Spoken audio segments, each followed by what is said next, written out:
All right, Shalom, Shalom. This is Hara One by Yasha Allah of the Lions Den Camp.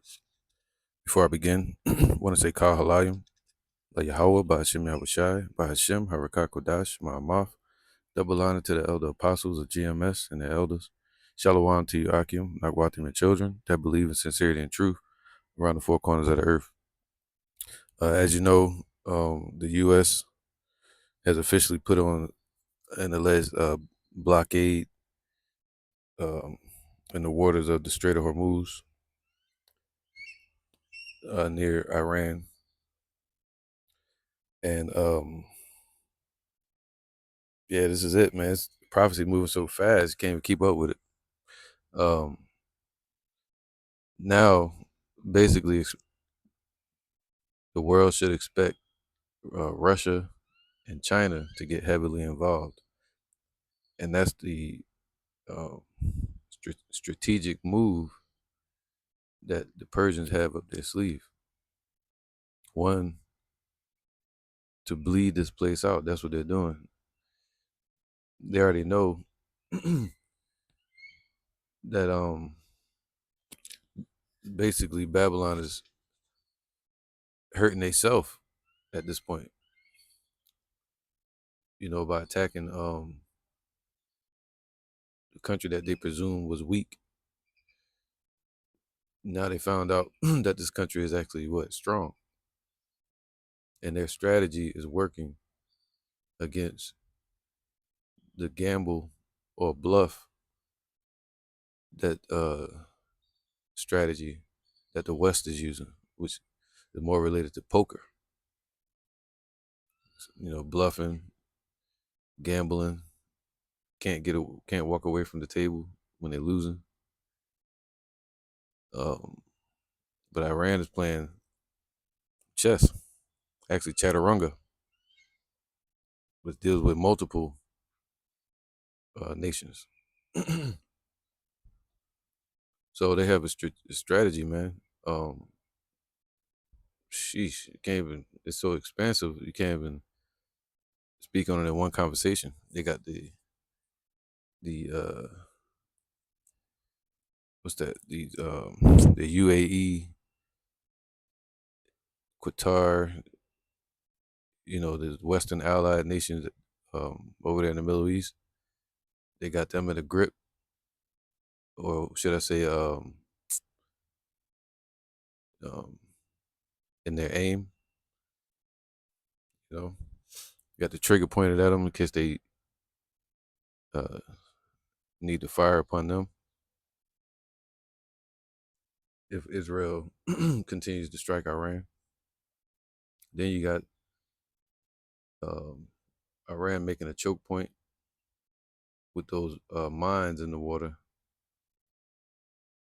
which causes um, these those oil tankers to have to move closer to Iran to avoid those mines, which creates a kind of like a toll booth, a toll for those boats to have to go through in shipments. Because the closer you get to Iran, the closer you're in their firing range.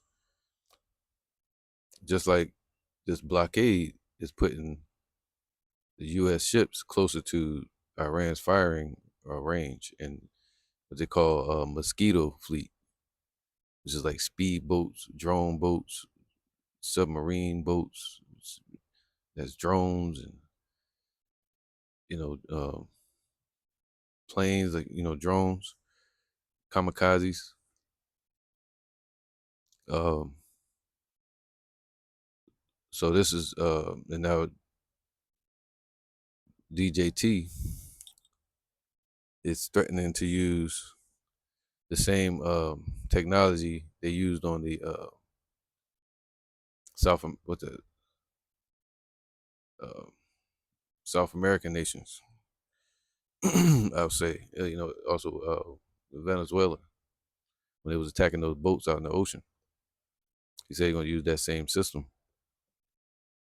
All right, so now this is I was saying it last week that this is gonna draw in Russia if they blockade Iranian oil from leaving or importing or exporting, or if they blockade China. China may not get directly involved over there in the Middle East as far as war, but they will, and have been allegedly supplying Iran, all right, refueling them. And also, this could cause China to make a move near Taiwan, all right, and say, hey, you want to blockade there? They can blockade around the Taiwan Strait or whatever that is over there. And then you got Russia. They're sending their oil shipments with battleships now. All right. And soon we may see Germany get involved. You have Israel threatening Turkey now. That's Ezekiel 38. Turkey getting involved. So this is all setting the stage for Armageddon, uh, which will lead to World War III. But first, a lot of prophecies got to happen as far as Isaiah 47, this place falling into the dust and the economic complete downfall, which this could be it, which I believe oil is expected to go to $150 a barrel. I think it's at like 90. It was it was at like 93 or something. It went up to 97. I could be wrong. That's why we're paying like $5 at the pump, $4 at the pump right now. It's fluctuating between 4 and 4.13, 4.19 in Florida, which means it's probably like $7 on the West Coast or something. But then you have there's fears that it could go up to 100 or maybe even $150 a barrel because of this. Because at this point, the only ones that will have oil is Russia and China. I mean, Russia and the U.S. because it's a choke point on the Strait of Hormuz. The key to the Strait of Hormuz is Iran, but the what can I say? The most important ally financially is China to that area with their imports, because China gets, I think, 50 or something percent of its oil from Iran. I could be wrong on the percentages, but it's a lot, and they get it from Iran. So if they choke, which the U.S. has caused a blockade, saying no Iranian ships can leave or go in there, they're gonna sink them. Now you have China saying, no, you're not gonna bother their China's boats. Don't get involved. Like, leave them alone. And you'll see China playing that background, trying to bringing peace between Taiwan, just being the friend in the time of foes. Was going to make it an easier choice when all these nations come together, away from the belligerent and tyrannical state that's called the U.S. now. So what should happen next, because of this, is Russia getting involved, and maybe even, what would it be, setting up a formation against the battalion out there, or the ships that uh, Babylon the Great has out in the waters. Could, like, literally could just go to war with them out there. All right, because they have protection treaty with Iran, right? And yeah, um, Persia's been putting out these Lego videos. That's what I got on the screen, and it says a lot. It says a lot, man. But $150 a barrel oil, that's gonna cause mass hysteria here in the U.S., especially at the pumps and the stores. Hyperinflation, uh, a recession. It could cost $7 gas at the pump here in Florida in the coming days. And uh, Persia saying uh, Great Babylon has 48 hours. So you're gonna start seeing a shift in the markets because of this. But at the same time, you have the DJT declaring victory, saying that their exports are going to increase, like people buying from this place, buying the oil from here. Why do they have so much oil? You got, hey, you got Venezuela. Thank for that. But anyway, so it says Iran just roasted them. The answer to the blockade is basically going to be economic collapse. It's going to be a recession, allegedly. High fuel prices, right, which could cause um, civil unrest here, all right, or protests, right. It could cause Russia to get involved, which is um, a good thing for Iran. That's like the chess move, the final chess move, getting Russia involved. It's crazy, man. Scripture say the least among them shall draw them out, not just the U.S., but draw Russia into it as well, with Ezekiel 38. But I want to read a scripture real quick. Jeremiah 50 and 35. My bad. Jeremiah 50 and 35, 37 actually. It says, a sword is upon their horses. What's horses today? These vehicles.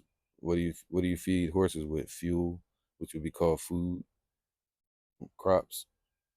What do you feed um, your car with? Fuel, which is gas or oil. They have fuel efficient vehicles now and electronic vehicles though. A sword is upon their horses and upon their chariots. It's a curse. The Lord is putting us, gonna put a halt to a lot of activity, all that traveling. It's gonna slow down spending, right? It's gonna hike up the prices at the shelves. And upon all the mingled people that are in the midst of her, they shall become as women. A sword is upon her treasures. Damn, economy. And they shall be robbed. That's Ezekiel. That's Habakkuk chapter 2. Thou shalt be for booties unto them, right? Especially with the dragon, those European nations. Scripture say they're gonna um, strip her naked and cause her to be burned. Also, basically, all right. So they could step in and pull the rug from under the U.S. feet by raising the interest rates. You know, jeez, man. Yeah, this they about to get hit from every direction. The other U.S. All right, so a sword is upon their means of transportation. Psalms 20:7. Some trust in chariots, right? And some in horses, but we will remember the name of Yahweh. See, we know the Lord gonna step in for, the hopeful elect in these times, and this is the time of Jacob's trouble. Right, the wicked are waxing worse and worse. You can see it all over the internet. People getting ready. It's like damn. What was that movie where they started? They dropped them off on an island and had them fighting. I can't remember the name of it, but You get to see it, man. People are getting tense, right? More selfish. So some trust in chariots and some in horses, but we will remember the name of Yahweh, our power, that He's gonna make a way when there is no way for the hopeful elect, and make a way for us to get through it. They are brought down and fallen, but we are risen and stand upright. So in these times, we're gonna be looking for the Lord to step in for us, and as it gets worse here, for Him to deliver us. All right. The Lord's strength is made known in weakness. He said, "Others shall hunger, but you shall eat." He's gonna keep you from death. So all the states that are vehicle dependent, like Florida, Texas, places over in Cali, I think, um, they're gonna get hit the worst. It's like basically like a giant tax that's happening. You know, paying $7 a gallon. That's what it could go to. At least it may go to $6, $5 or $6 a gallon at some point, which will cause a recession. Expect unemployment, rise in unemployment. You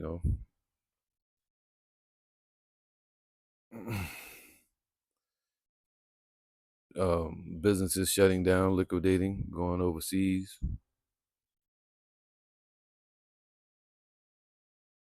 All right, so all that could happen. Fuel restrictions, right? They can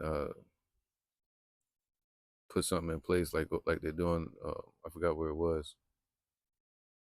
Was it Korea? But wherever it was, they're doing a plan to where if you're trying to go get some gas, you can only go out certain times of the day, and this could lead to that credit system that they're trying to set up. All right, new world order. All right, so there you go. Let me get this Proverbs 26 and Proverbs 26 and 20. Where no wood is, there the fire goeth out.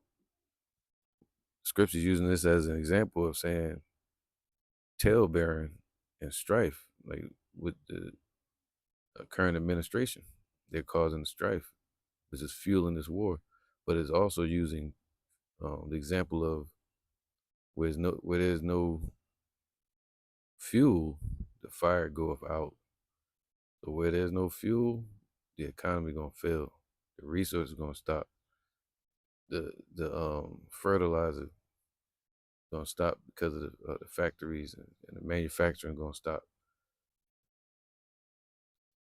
So two major countries gonna be put head to head real soon because of this. Great Babylon and Russia. All right, that's what this is leading to.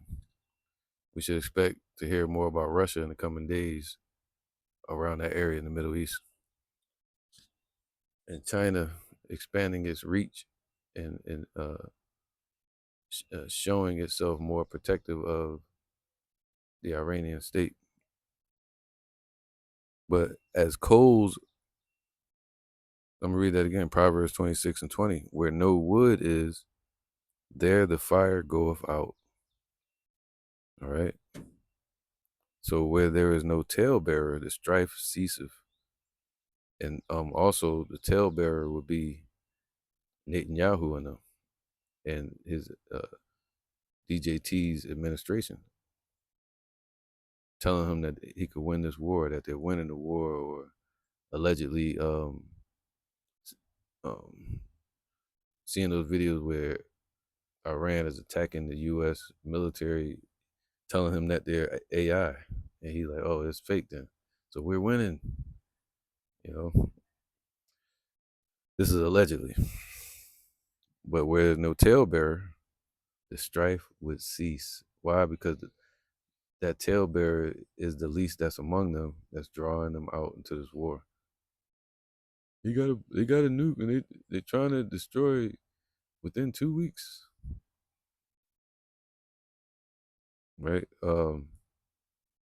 What was that called? When they went over there with the September 11th, tailbearing, weapons of mass destruction. All right, as Coles, hey man, DJT, they're gonna try to get you if you don't help us, they're gonna get you. They're trying to set you, Hey, tailbearers, as coals are to burning coals, and wood to fire, so is a contentious man to kindle the strife. So they're using a contentious man and manipulate them, right? And it's gonna cause this to fuel uh, the war and the strife. And also, it's using an example of where there's no fuel, there is no fire. So where there's no fuel, there's no economy. See that? So I'm gonna end this here, man. Just real quick. This was on my thoughts. I had so many thoughts I want to talk about. I got a couple of lessons lined up.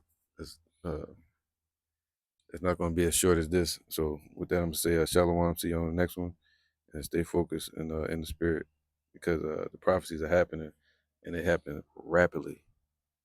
You say the almond tree is flourishing, man. With that, I'm gonna say shalom.